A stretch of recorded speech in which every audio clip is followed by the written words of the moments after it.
It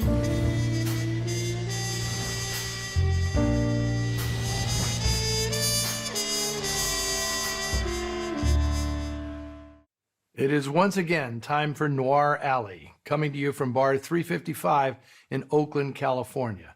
I'm your tour guide, Eddie Muller, and today we're headed to a place never before featured on our global noir itinerary, Germany. More specifically, West Germany, where today's film, Schwarzer Kies, or Black Gravel, was made in 1961. This is its first broadcast on TCM, following a restoration in 2017 by Germany's F.W. Murnau Institute.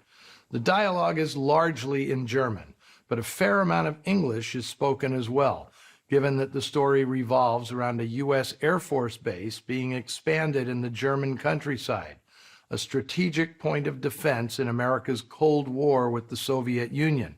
Soviet soldiers were amassed across the border that was erected in 1949, dividing the country into the Federal Republic of Germany, allied with the West, and the German Democratic Republic, aligned with the Soviets.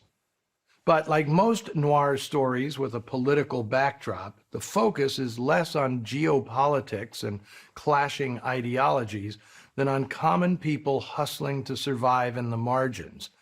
This film shows a small community, emblematic of German culture at large, trying to claw its way back from the devastation of World War II, physically and psychically.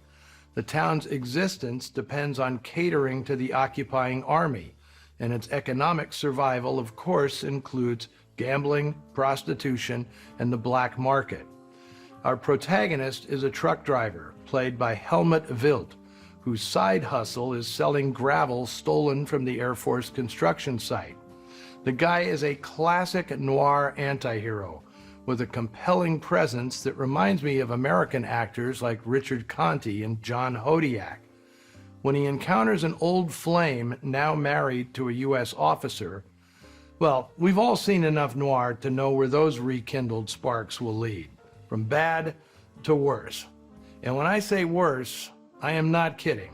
This is an uncompromisingly bleak film. Consider yourself warned. I've spoken many times about German directors who emigrated to America to escape Nazi tyranny. Fritz Lang, Billy Wilder, Robert Siodmak, Kurt Bernhardt, Fred Zinnemann. They're just a few of the refugees who reestablished their careers in Hollywood. The director of Black Gravel is a different story. Helmut Keutner was perhaps the most prolific and critically esteemed writer and director in Germany during the 40s and 50s, but he remains virtually unknown to all but the most ardent cinephiles. That's because he didn't leave Germany.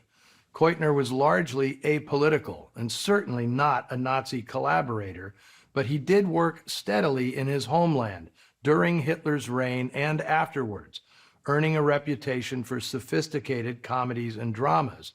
His films were notable for omitting the nationalist propaganda Nazis often shoehorned into the nation's popular entertainment. During the 50s, Keutner made more than his share of Heimatfilme, or homeland films, which were intended to provide reassurance to German audiences looking to regain some measure of solace after the disgrace of Nazism. Keutner did eventually find his way to Hollywood in the late 50s, making a couple of pictures at Universal in the mold of the studio's popular Douglas Sirk melodramas, The Restless Years and A Stranger in My Arms, made back-to-back for producer Ross Hunter. Both starred 15-year-old teen queen Sandra Dee. But Hollywood was a bad fit for Keutner, so in 1959 he returned to Germany. The following year, he teamed up with the excellent writer-producer Walter Ulbricht to create this tough and provocative thriller.